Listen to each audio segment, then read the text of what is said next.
ಮೂಡ ಕೇಸಿನ ಟ್ವಿಸ್ಟ್ಗಳಿಗೆ ಕೊನೆಯೇ ಇಲ್ಲ ಅದಕ್ಕೆ. ಹೌದು. ಮೈಸೂರಷ್ಟೇ ಉದ್ದ ಇದೆಯಪ್ಪ ಈ ಟ್ವಿಸ್ಟ್ಗಳಿಗೂ. ಸಿ ಎಂ ಪತ್ನಿ ಪಾರ್ವತಮ್ಮಗೆ ಇನ್ನೊಂದು ಸಂಕಷ್ಟ ಅಂತೆ. ಅದೇನೋ ಬಾಮೈದ ಯಾರು ದೇವರಾಜ ಅವ್ರ ಬಾಮೈದ ಅವ್ರ ಮೇಲೆ ಅವ್ರ ಜಮೀನು ಕೆಸರೆ ಜಮೀನು ನಮ್ಮದು ಅಂತೇಳಿ ದೇವರಾಜ್ ಅವರ ಸೋದರ ಮೈಲಾರಯ್ಯ ಅನ್ನೋರ ಪುತ್ರಿ ಯಾರ ಜಮುನಾ ಅನ್ನೋರು ದಾವೆ ಹಾಕ್ಬಿಟ್ಟಿದ್ದಾರೆ ಅಂತೀಗ. ನಮ್ಮ ಪಾಲಿನ ಜಾಗ ನಮ್ಮ ಮೋಸದಿಂದ ಬರ್ಸ್ಕೊಂಬಿಟ್ಟಿದ್ದಾರೆ ನಮ್ಮ ಚಿಕ್ಕಪ್ಪ, ನಮಗೆ ನ್ಯಾಯ ಕೊಡಿ ಅಂತೇನೋ ಕೇಸ್ ಹಾಕೊಂಬಿಟ್ಟಿದ್ದಾರೆ. ಇಷ್ಟು ವರ್ಷ ಆದಮೇಲೆ ಈಗ ಅವ್ರಿಗೆ ಗೊತ್ತಾಗಿದೆ. ಈಗ ಅದು ಹೆಂಗದ ಏನಪ್ಪ ಆಶ್ಚರ್ಯ. ಏನೋ ಅವ್ರು ಕೇಸ್ ಹಾಕೊಂಡ್ರು ಅಷ್ಟೇ. ಚಿಕ್ಕಪ್ಪ ನಮಗೆ ಮೋಸ ಮಾಡಿರೋದು, ನಮ್ಮ ತಾತನಿಂದ ನಮ್ಮ ತಂದೆಗೆ ಬಂದಿರೋದು, ತಂದೆಯಿಂದ ನಮಗೆ ಸಿಗಬೇಕು. ನಮ್ಮ ತಮ್ಮನವರ ನಮ್ಮ ತಾಯಿನ ಕರ್ಕೊಂಡೋಗಿ ಸೈನ್ ಮಾಡಿಸ್ಕೊಂಡು ನನಗೆ ವಿಷಯ ಗೊತ್ತಿಲ್ಲದೇನೆ ಮಾರಾಟ ಮಾಡಿರೋದು. ನಮ್ಮ ಜಮೀನು ನಮಗೆ ಪಾಲ್ ಬರಬೇಕು ಅಂತ ಹೇಳ್ಕೊಂಡು ಕೇಸ್ ಹಾಕಿದ್ದೀವಿ. ದೇವರಾಜ್ ಅವರಿಂದ ಅನ್ಯಾಯ ಆಗಿದೆ ಅನ್ನೋದಾದ್ರೆ ಸಿಎಂ ವೈಫ್ ಹೇಗೆ ಇದೆ? ದಾವೆ ಸಿವಿಲ್ ದಾವೆ ನಡೆಯುತ್ತೆ. ಇನ್ನು 545 ಪೊಲೀಸ್ ಸಿಎಂ ಸಮಸ್ಯೆ ಅಲ್ಲ, ಅವ್ರ ವೈಫ್. 545 ಪೊಲೀಸ್ ಇನ್ಸ್ಪೆಕ್ಟರ್ ನೇಮಕಾತಿ ವಿಚಾರದಲ್ಲಿ ಸರ್ಕಾರ ಮತ್ತೊಂದು ವಿವಾದಾತ್ಮಕ ನಿರ್ಧಾರವನ್ನು ತೆಗೆದುಕೊಂಡಿದೆ. ಪಿಎಸ್ಐ ನೇಮಕಾತಿಯ ಅಂತಿಮ ಪಟ್ಟಿಯನ್ನೇ ಪ್ರಕಟ ಮಾಡಿದ ಸರ್ಕಾರ ಆಯ್ಕೆಯಾದವರಿಗೆ ತರಾತುರಿಯಲ್ಲಿ ನೇಮಕಾತಿ ಪತ್ರ ಕೊಡುವುದಕ್ಕೆ ಮುಂದಾಗಿದೆ. ಜನವರಿಯಲ್ಲಿ ಹೈಕೋರ್ಟ್ ಆದೇಶದ ಮೇರೆಗೆ ಮರುಪರೀಕ್ಷೆಯನ್ನ ಮಾಡಲಾಗಿತ್ತು. ಆದರೆ ಈ ಮರುಪರೀಕ್ಷೆಯ ಮೌಲ್ಯಮಾಪನದಲ್ಲಿ ಅಕ್ರಮ ಆಗಿದೆ ಅಂತ ಹೇಳಿ ಕೆಲವರು ಕೋರ್ಟ್ಗೆ ಹೋಗಿದ್ರು. ಅದು ಇನ್ನೂ ಇತ್ಯರ್ಥನೇ ಆಗಿಲ್ಲ. ಇದರ ನಡುವೆನೇ ನೇಮಕಾತಿ ಪತ್ರವನ್ನು ವಿತರಿಸೋದಕ್ಕೆ ನಿರ್ಧರಿಸಿದ್ದಾರೆ. ಆದರೆ ನೇಮಕಾತಿ ಪತ್ರ ನೀಡೋಕೆ ನಾನೇ ಹೇಳಿದ್ದೆ ಅಂತ ಗೃಹ ಸಚಿವರು ಸಮರ್ಥಿಸ್ಕೊತಾ ಇದ್ದಾರೆ. ಸಿಂಧುತ್ವಕ್ಕೆ ನಾವು ಡಿ ಸಿಗಳಿಗೆಲ್ಲ ಕಳಿಸಿದ್ದಾರೆ. ಸಿಂಧುತ್ವ ವೆರಿಫಿಕೇಶನ್ಸ್ ಬಂದ ತಕ್ಷಣ ಅವರಿಗೆ ಆರ್ಡರ್ ಕೊಡ್ತಾರೆ. ನಾನು ಹಂಗೂ ಒಂದು ಸ್ಟೆಪ್ ಮುಂದೆ ಹೋಗಿ ನೀವು ಕೊಟ್ಬಿಡಿ ಆರ್ಡ್ರನ್ನ, ಆಮೇಲೆ ನೋಡ್ಕೊಳ್ಳೋಣ, ಸಿಂಧುತ್ವ ವೆರಿಫಿಕೇಷನಲ್ಲಿ ಏನಾದ್ರು ತಪ್ಪು ಬಂದಿದ್ರೆ ಯಾವುದಾದ್ರೂ ಅದನ್ನು ಕ್ಯಾನ್ಸಲ್ ಮಾಡ್ಕೊಂಡ್ರಾಯ್ತು. ಆಯಿತು, ನೀವು ಕೊಟ್ಬಿಡಿ ಮಾಡೋಕ್ಕೆ ಸೆಲೆಕ್ಟ್ ಆದರೂ ಕೊಡ್ಬೋದು, ಅದಲ್ಲ. ಬಟ್ ಪಟ್ಟಿ ಬಿಡುಗಡೆ ಮಾಡುವ ಪದ್ಧತಿ ನಿಮ್ಮ ಸರ್ಕಾರಗಳಲ್ಲಿ ಇದೆಯಲ್ಲ. ನಿಮ್ಮ ಸರ್ಕಾರದಲ್ಲಿ ಹಿಂದೇನೂ ಇತ್ತು, ಅದ್ರ ಹಿಂದೇನೂ ಇತ್ತಲ್ಲ. ಈಗ ರೂಲ್ಸ್ನೇ ಬಿಟ್ಟು ಅದನ್ನ ಏನಕ್ಕೆ ಬಿಟ್ಟಿದ್ದೀರಿ ನನಗೆ ಅರ್ಥ ಆಗಿಲ್ಲದೆ ಇರೋದು ಒಂದದು. ಮತ್ತು ಅದನ್ನು ಪ್ರಕಟ ಮಾಡಿ ಸಿಂಧುತ್ವನೋ ಆರ್ಡ್ರೋ ಕೊಟ್ಟರೆ ಪ್ರಾಬ್ಲಮ್ ಏನಾಗುತ್ತೆ?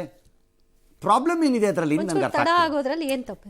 ನೀವು ಪ್ರಕಟ ಮಾಡಿದ 15 ದಿನದ ನಂತರ ಆರ್ಡರ್ ಕೊಡ್ತೀರಿ ಅಂತ ಇಟ್ಕೊಳ್ಳೋಣಪ್ಪ, ಏನು ಪ್ರಾಬ್ಲಮ್ ಆಗುತ್ತೆ ಅದರಿಂದ? ಪ್ರಾಬ್ಲಮ್ ಏನಾಗಲ್ಲ. 15 ದಿನದಲ್ಲಿ 545 ಜನ ಇನ್ಸ್ಪೆಕ್ಟರ್ಗಳು, ಪೊಲೀಸ್ನವರು, ಆಫೀಸರ್ಗಳು ಒಳಗೆ ಬಂದ್ಬಿಟ್ರೆ ಏನೋ ಗರಂದಾರಿ ಆಗೋಗುತ್ತೆ ಅಂತ ಏನು ಇಲ್ವಲ್ಲ. ಮತ್ತೆ ಪಟ್ಟಿ ಕೊಟ್ಬಿಟ್ಟೆ ಕೊಡ್ಬೋದು, ಅದರಲ್ಲಿ ಏನಿದೆ?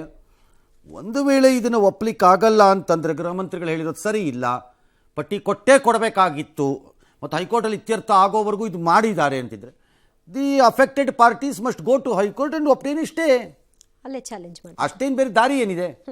ಬೇರೆ ಇಲ್ಲ. ಸ್ಟೇ ತಗೊಳ್ಳಿ, ಗ್ಯಾರಂಟಿ, ಬೇರೆ ದಾರಿ ಇಲ್ಲ ಸದ್ಯಕ್ಕೆ. ಗ್ಯಾರಂಟಿ ಯೋಜನೆಗಳ ವಿಚಾರದಲ್ಲಿ ರಾಜ್ಯ ಸರ್ಕಾರ ಒಂದಲ್ಲ ಒಂದು ಕತೆ ಅವರದ್ದು. ಕಾಂಗ್ರೆಸ್ನವ್ರು ಹೇಳೋದು ಒಂದು, ಶಾಸಕರು ಹೇಳೋದೆಲ್ಲ ಬಿಟ್ಬಿಡಿ.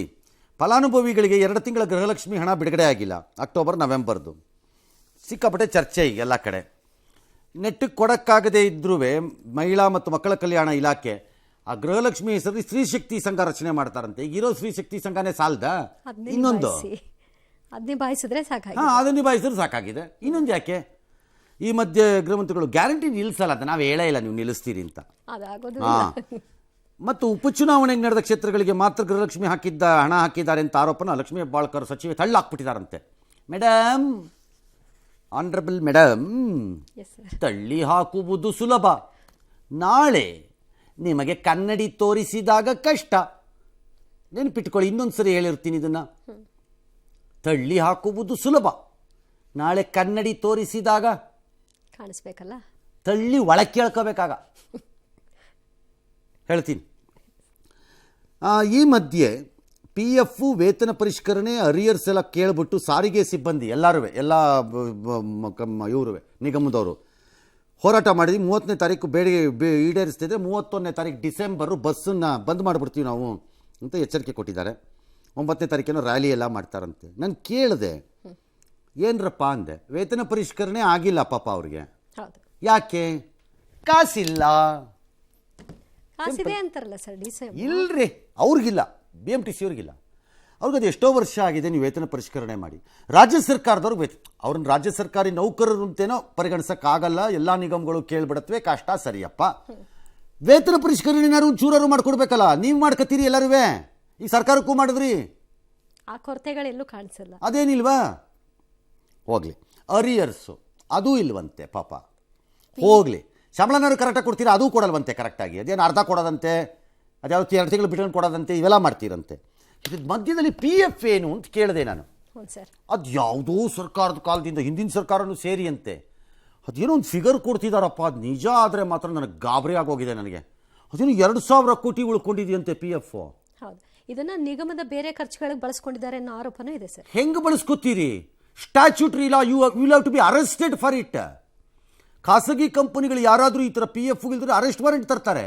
ಅವಕಾಶ ಇಲ್ಲ. ಹಾಂ, ಹೆಂಗೆ? ಹೌ ಇದು ತನಿಖೆ ಆಗಬಾರ್ದ ಸರ್? ಯಾವ ತನಿಖೆ? ಅಂದ್ರೆ ತನಿಖೆ ಮನೆ ಹಾಳಾಗೋಗ್ಲಿ, ಕಾಸೇನ್ರಿ ಮಾಡಿದ್ರಿ? ಒಳ್ಳೆ ಕಥೆ ಆಯ್ತಲ್ಲ. ಯಾವಾಗ್ಲಿಂದ ಆಗಿದೆಯೋ ಗೊತ್ತಿಲ್ಲ ನನಗಿದು. ಈಗ 1 ವರ್ಷದಿಂದಾನೇ ಆಗಿಲ್ಲದೆ ಇರ್ಬೋದು ಇದು. ಅದು ಯಾವಾಗಿಂದನಾರು ಆಗಿರಲಿ.